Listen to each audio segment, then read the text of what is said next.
You forgot the first rule of remakes, Jill. Don't fuck with the original.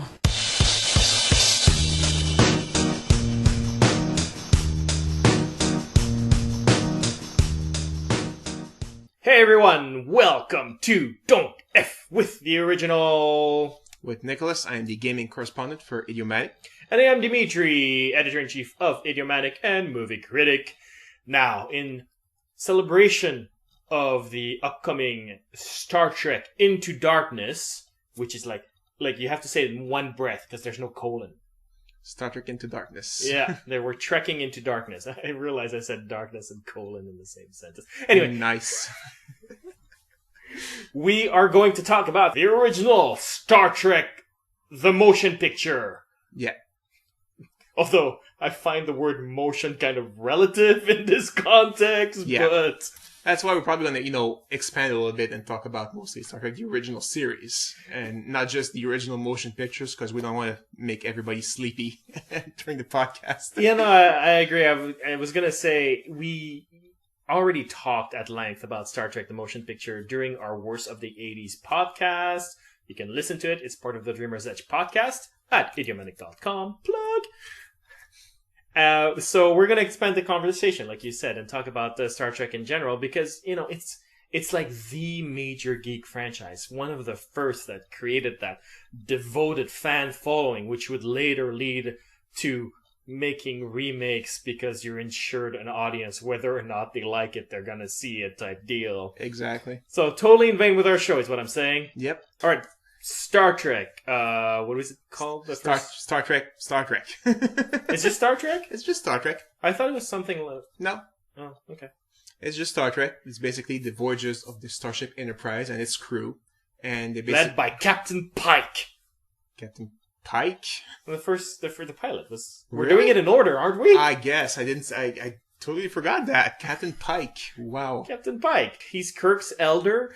This was before Kirk. He lands on the planet and decides to stay there at the end of the episode. That's why the second episode suddenly is Kirk. Yeah. Good call.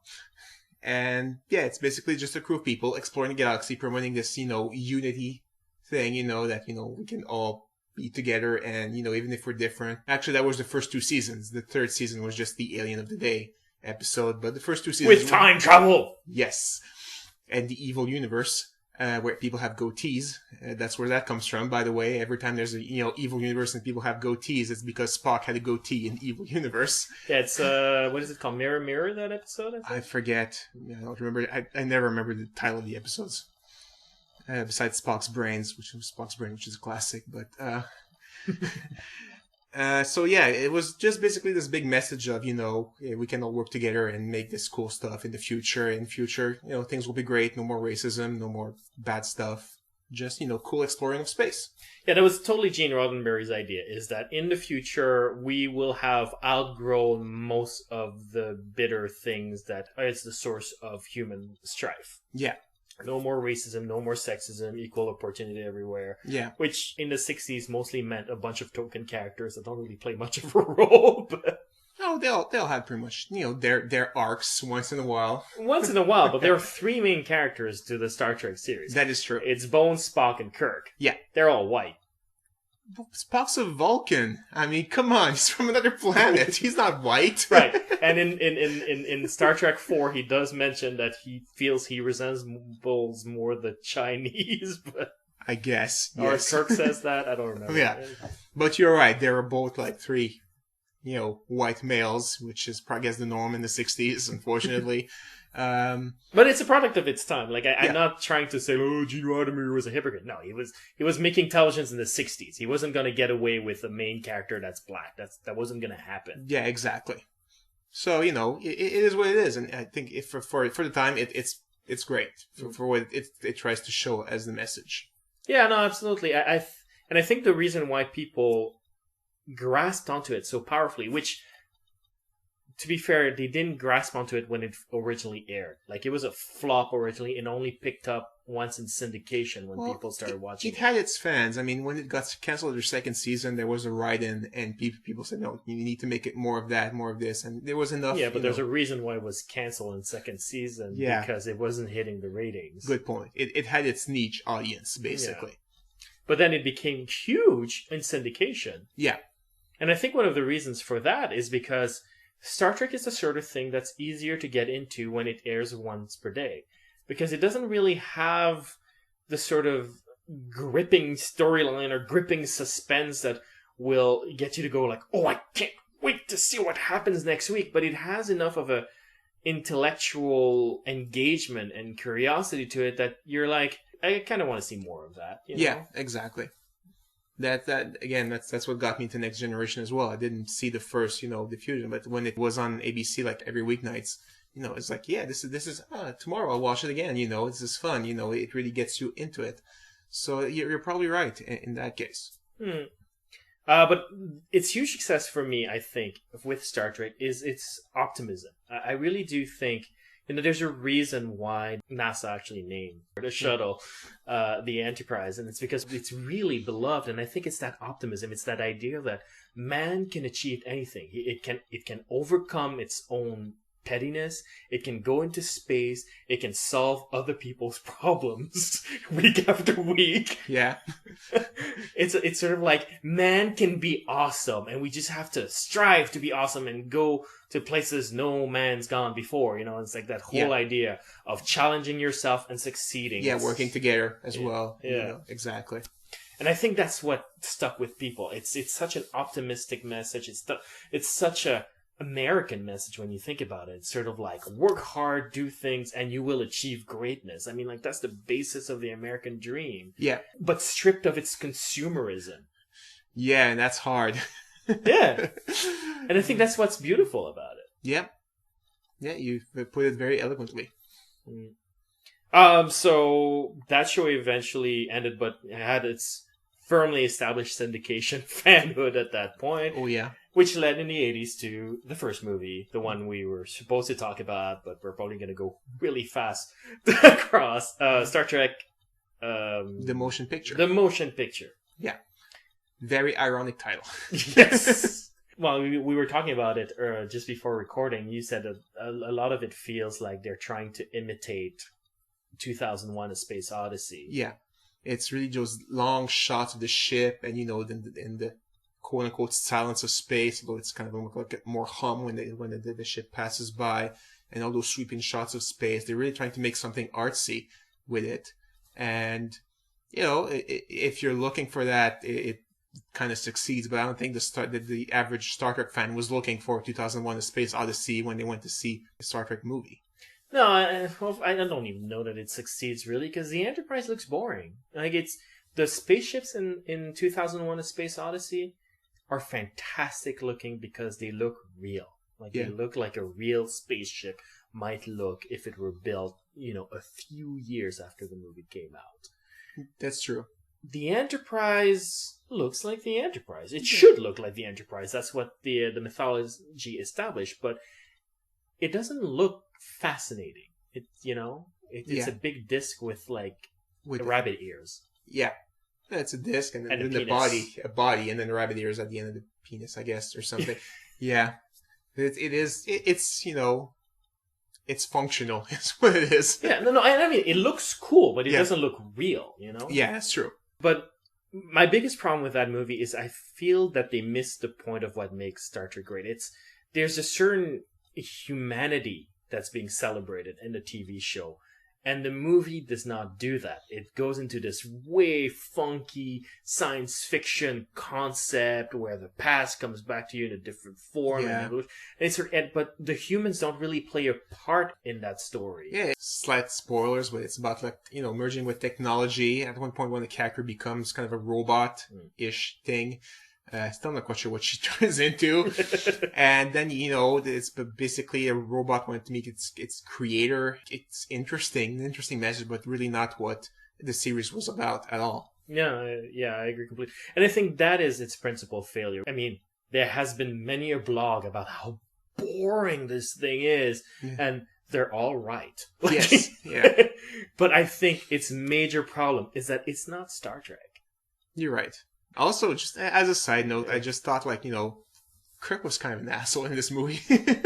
in fairness, though, Kirk in the movies is not quite Kirk in the TV show. Because Kirk in the TV show is this guy who always has the answer, who's kind of a loving person. He's a team player and all of that. Yeah. In the movies, he's always kind of a jerk who's sort of like, I'll do whatever I want to do because I'm Kirk. Exactly. And this one is like, okay, I am going to take command of the ship. It was promised to you, but no, I'm taking command of the Enterprise because I want to. It's like...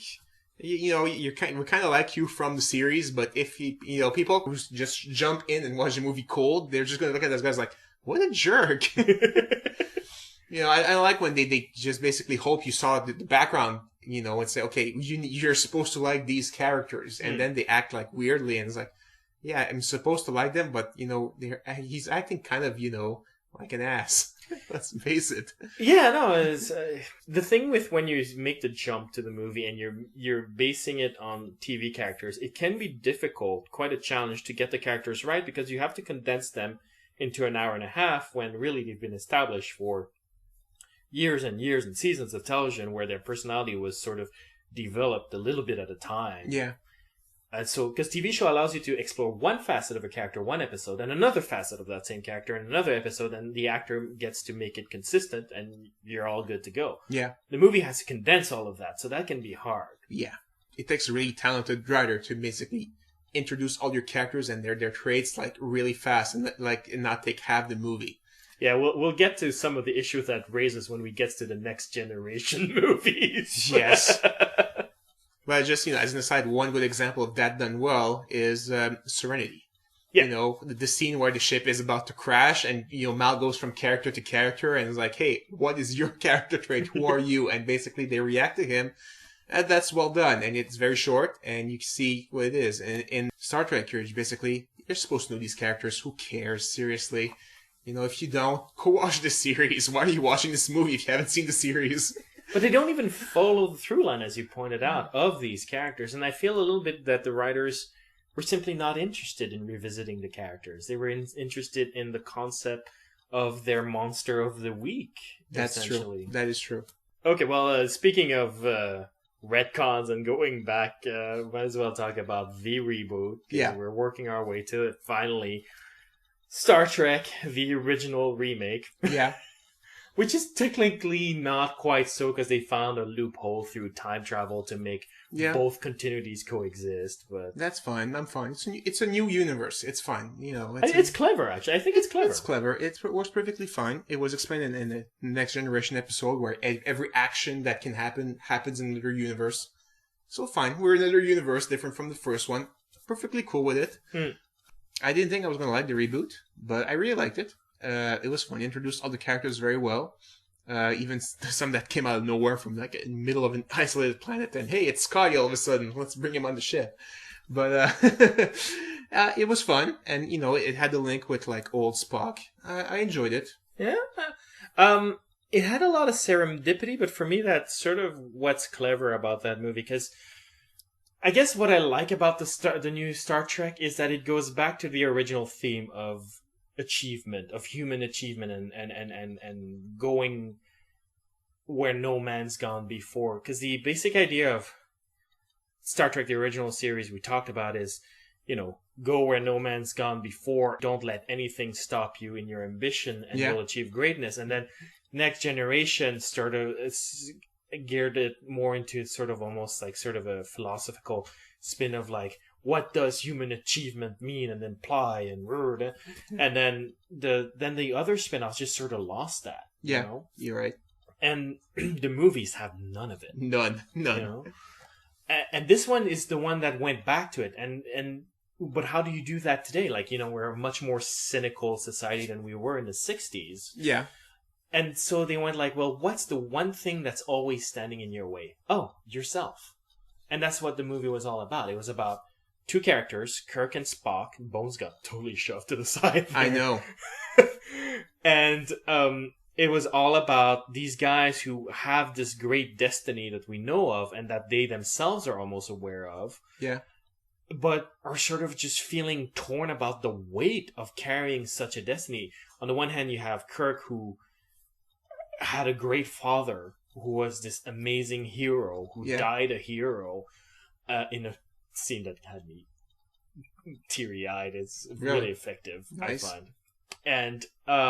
And just going like, the weight of that. I feel angry and rebellious, and and that's totally in keeping with Kirk as a character as well, where he's just like, I don't obey any rules, and I won't even obey the weight of my own pathos. And then you have Spock, who I could relate to in the sense of like, he's having the classic immigrant thing where he's like, my mother's from this culture, I'm living in that culture, and my father's from that culture, Yeah. and it's sort of like, everybody's making fun of me for it, or I have that pathos going on.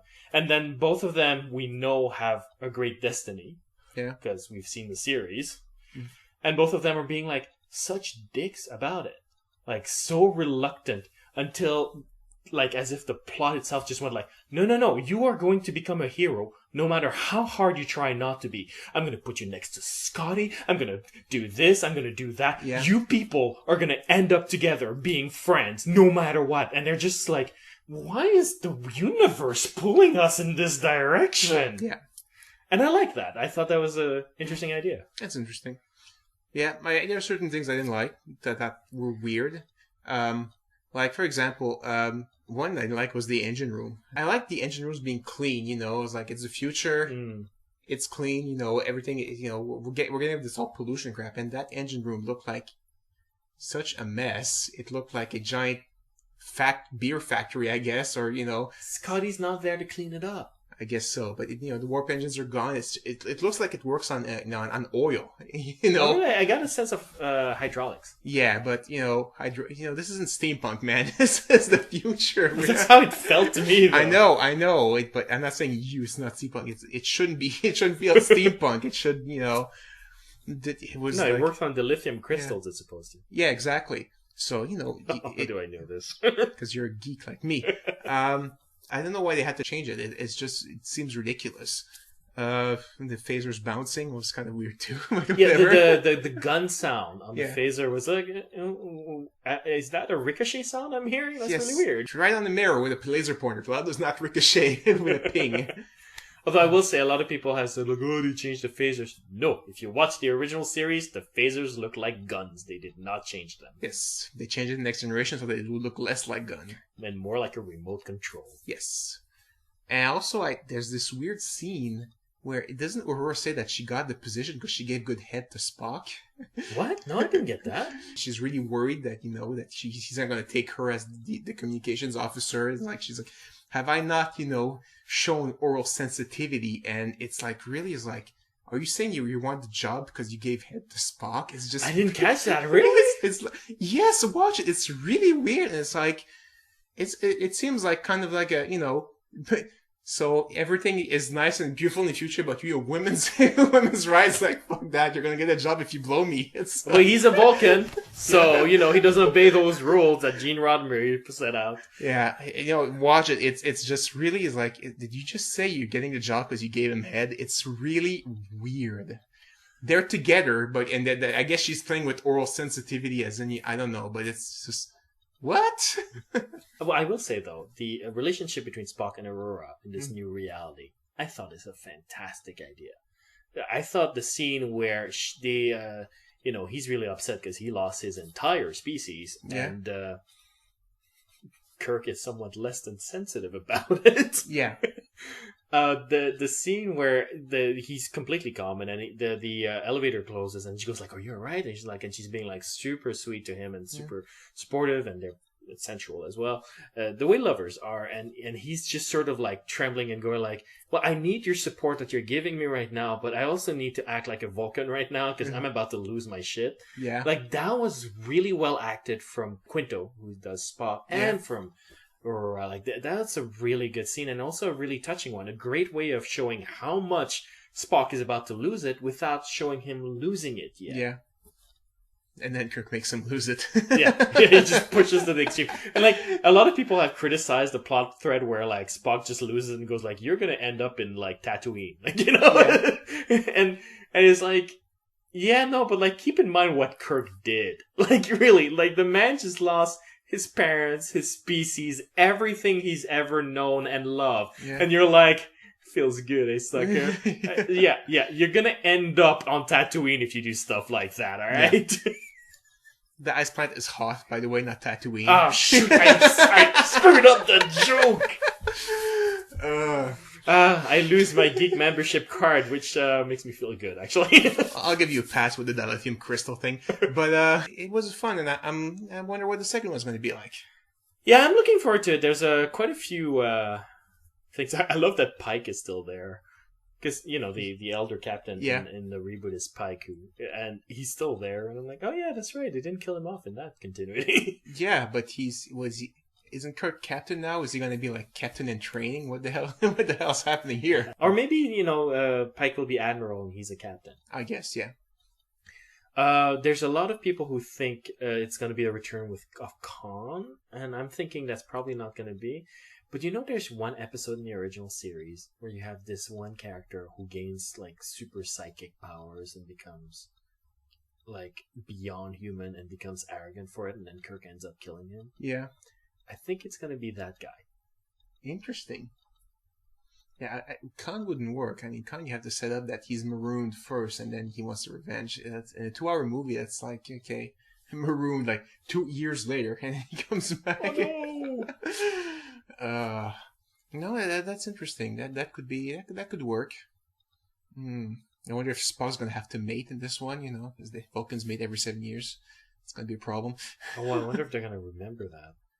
Oh, wait! There's no Vulcans left. He doesn't have to obey those crazy rules. He can. No, it's not. It's not a rule. It's his body that Therefore, yeah, but he's half human. He still needed to in the series. Oh yeah. Oh yeah. There were a bunch of episodes.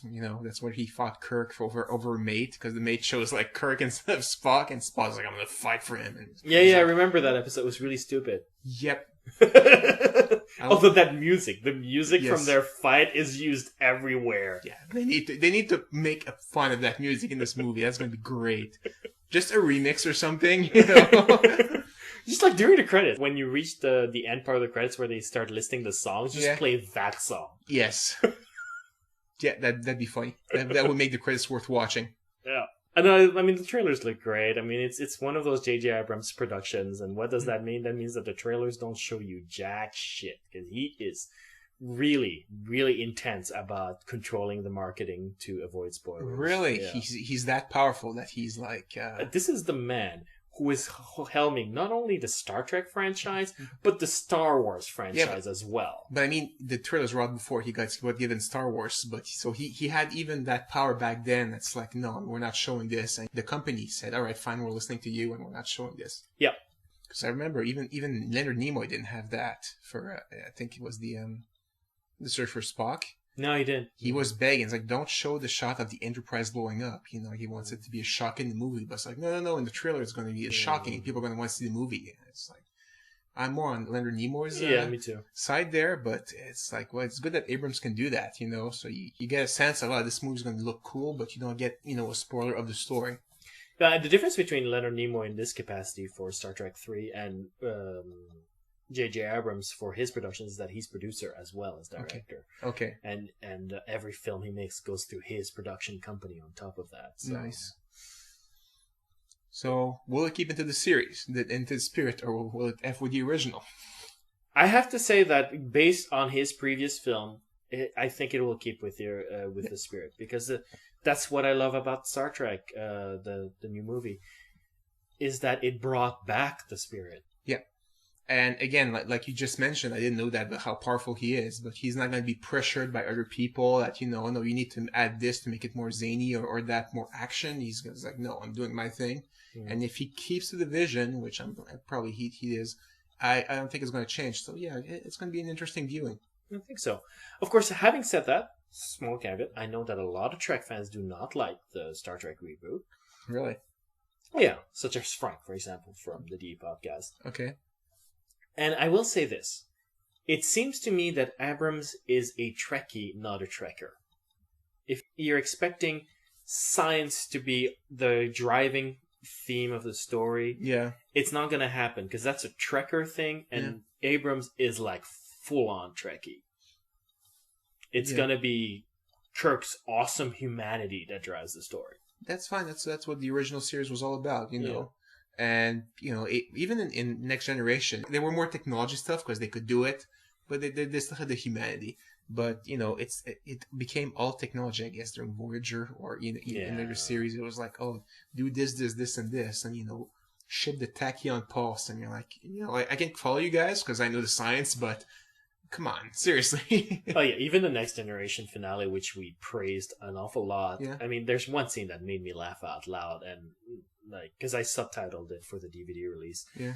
And when I got to that point, I laughed out loud in the office, and people were like, "What's going on?" I was like, "It's too long to explain." Yeah. But it's just like Geordi just going like, "I don't know where Picard is, but I think we can get him back if we reverse the polarity of the." And I'm like, "Oh no, you did not just shoehorn that bullshit in there. It was so unnecessary." You have to reverse the polarity. That's what you do all the time in the series. You reverse the polarity of stuff. That's their solution to everything. I know, and it was like the story didn't need it at all, but they had to shoehorn that sentence in there. Like, we're going to reverse the polarity. Reverse polarity for what, Geordi? You didn't even establish that.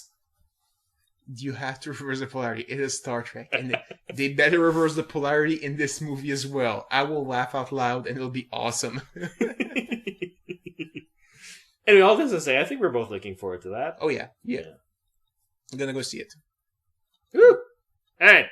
So if you want to share with us your feelings about the Star Trek series as a whole, or just on your anticipation for Star Trek Into Darkness, write us at mail@idiomatic.com or post a comment at idiomatic.com. We are also on Facebook. We are also on Twitter.